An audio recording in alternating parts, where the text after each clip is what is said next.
Hey y'all, I'm off today at home chilling.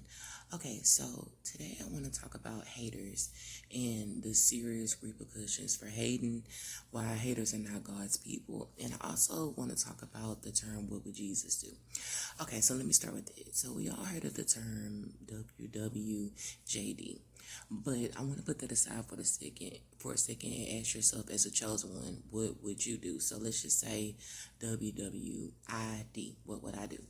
Okay, one way you can distinguish a hater, if you are truly connected to the divine and truly connected to God, ask yourself whenever somebody does something, either malicious or just if they just doing something that's just something that you wouldn't do. Like, for example, if you know you're not a hater, you know you're not an envious person, you know you have no problem saying, girl, you're doing your thing or whatever, supporting somebody, especially if you know the character of that person, and you just, it's like you could be happy for that person, and then a person, they just deliberately just throw shots or whatever. That's how you know a person is not a true person of God. I can't see myself, like I said before, it's certain things that I just don't do, and I don't even wonder why people do it. Now when I just say what would I do, and I know that I'm not saying like I'm the supreme being and everybody has to follow, or if you don't follow then you're not. I'm not saying that. I'm just saying, when you have a genuine heart or whatever, and you just know that you're not envious of people, you can support people, you can say whatever, and everybody isn't a hater, but I'm just saying, it's just certain things you wouldn't do. So when people do things that's just like out of the norm of something that you would do, and it's malicious, then you already know that's just like a demonic person. I just can't see it's a reading or whatever that's online, and that's why I'm grateful for honest, truthful readers. And she was saying how, like, underneath one of my readings or whatever, my sign was saying, like, when I was going through like my downfall or whatever, not downfall, but when I was left for dead, it's like people just kept stabbing, running, stabbing. Like, you run this way, stab, you support this person, they stab, they throw a jab, whatever. And it's like the only type of people that would do something like that are demonic people. That's what they did to the Most High or whatever. Yahshua, it's like he came down here to give a word or whatever. He was chosen to give a word, and it's like they were spitting on him, saying all this malicious stuff, and everybody jumped in. All his friends turned against him, and he stood alone. But they did that because they knew how powerful he was, and they wanted him to doubt his own reality. But at the end, he knew the truth, and he knew who he was. He still had human emotions or whatever, because he was in the physical realm of the human body. But it's just like overall, he still knew. So it didn't matter who came against him. He still knew the truth. One thing that irritates me or whatever is I don't like I don't, okay, haters can be haters. I don't like people that put on fronts and act like they are divine, or act like they're a chosen person of God, and they know they're not. That's like one of the worst. That's one of the things that God detests the most, because it's like people that are evil, it's just like they just evil. Okay, it is what it is, to stay away from them. But people who smile and they pretend that they have your back or whatever, but they really misguiding you, and they praying for your demise, and nobody is perfect, but I'm just saying certain things. Because I know my energy or whatever, and I know certain readers or whatever, just in general, certain people, they know you a good person, they know you nice, they can look at you and tell something different about you just by the energy you pursued out or whatever. And it's no way, that's why I say it's no way that people who are readers in general can just think that I'm being cocky or arrogant. It has to be some type of malicious or envy or something, because I know I'm not cocky and arrogant. I've even reassured people that I'm not, but people can still think what they want to believe. But it's like you have to put something in your mind to make you think that it's okay, so you can feel justified in what you do or whatever, how you treated that person or what you said. It's like now it's just like it doesn't even surprise me.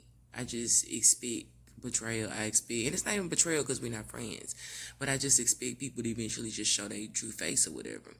And everybody isn't a malicious person, but when you run across so many people like that in all your life, and it's just when you dealt with it so much, it's like it doesn't even surprise you anymore. The old me used to like immediately get on and say some real ugly stuff, because I have a real sharp tongue and I can be really, really ugly. But at the same time, it's kind of like I'm online, and then I know I don't want God to punish me or whatever, because I can be just like people thought them silly comments. I can hit way beyond the belt and be really mean too. But it's like when you put in the forefront or whatever, God got you to do something, it's like you gotta try to tame it. And you guys have seen my journey or whatever. So the little comical, sarcastic comments I put, it's kind of like a defense mechanism, because really I can get even more uglier with the things that I say, just like anybody can, but I can be really, really mean. So we just say that. But I don't like women or whatever, and it's not just women, it can be men too, but women with that envious Jezebel spirit, as far as like when you walk by, they looking at you and smacking their lips up and down. It's like, I don't do stuff like that. I don't, it's no way I would see a female, even if she attractive, and just like looking, oh, she thinks she too much or whatever. The only way I would think that she thinks she's too much or whatever, and keep looking and studying and the same person all day long or whatever, is if I wanted to be that person, or I was jealous of that person in any type of way. Because confident people, it's like they don't have no problem just being like, you're doing your thing or whatever, because I know I can do it, and I know I'm confident. One thing I realized, and I think this is something I read, I don't know if somebody online said it or something I read on a site from somebody else, but they were saying how empaths all their lives, chosen ones, real chosen ones, we were put in scapegoating their families purposely. Number one, so when God brings us out of that and he awakens us, that we can relate to other people that are going through that on a different level. And also because we're put in those type of families because the devil or whatever, he had a plan for our life too. And usually when you're scapegoating in certain families, they're always throwing jabs. You're this, you're that, you're this, you're that. So if God called you to be chosen, and then you're being scapegoated, it's like a deep insecurity that comes. That's why most chosen people, they're very humble and very nice and a little bit timid or whatever. Because number one, we're not from here, and then number two, we're like surrounded by wolves, and we've been mistreated our whole life. But at the same time, it's like we were put here to be able to relate. But like with people that are like really, really confident, and they kind of, when I say ratchet, anybody can be ratchet, or it don't necessarily have to be black. It could just be a person with a Jezebel spirit that's just cunning and manipulative. Any race can have it, male, female, whatever. But it's like you look at people like that and you're like, they have all this confidence, and even if you're attractive, not attractive, but it's like they have a lot of confidence, but their heart is not right or whatever. They have a tarnished heart, and it's because there's devils like devils like to uplift wicked people or whatever. It's like, that's why you like, how does she is she act, and she just, and real people of God can see that or whatever. That's why we're like, I don't belong down here. It's like something about you just stands out, and you just like internally you don't understand the people down here, and they don't understand you. When I was younger or whatever, and I used to eat lunch, and I've heard this before, a lot of empaths feel this way. I used to wish I could go in the restroom stall and eat my lunch. Just what I used to just wish. And it had nothing to do with insecurity. It's just that you have a deep feeling that this is not your home. You don't belong down here or whatever. People don't think in the way that most chosen people and empaths think. And it's not that many chosen ones down here, despite what people will think.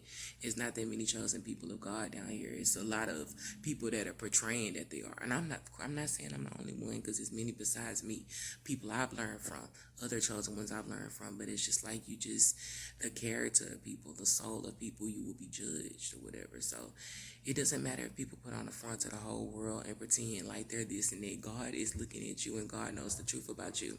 That's why I said those type of people have to be demons, because a real chosen person of God will know that God is looking at you, regardless of how much knowledge you know, past, present, future. When you do certain things that, and you know it's not right or whatever, you know you're being malicious, but you're portraying like you're the light, and you know God is watching you, you have to be a demon, because demons are the only ones that don't care about that, because they know they're going to hell. So that's why I tell people, learn how to read people, the spirit of people. Just start really paying attention to people, and you will be able to read a person's spirit. See if they, just look at the character of a person, how they act or whatever. Can you see that person in heaven? Can you see if God was standing around that person or whatever? Would he be approving of their behavior? Or just in general, just look at the character of a person. In these days, you have to really learn how to read people. So that's all I have to say for now.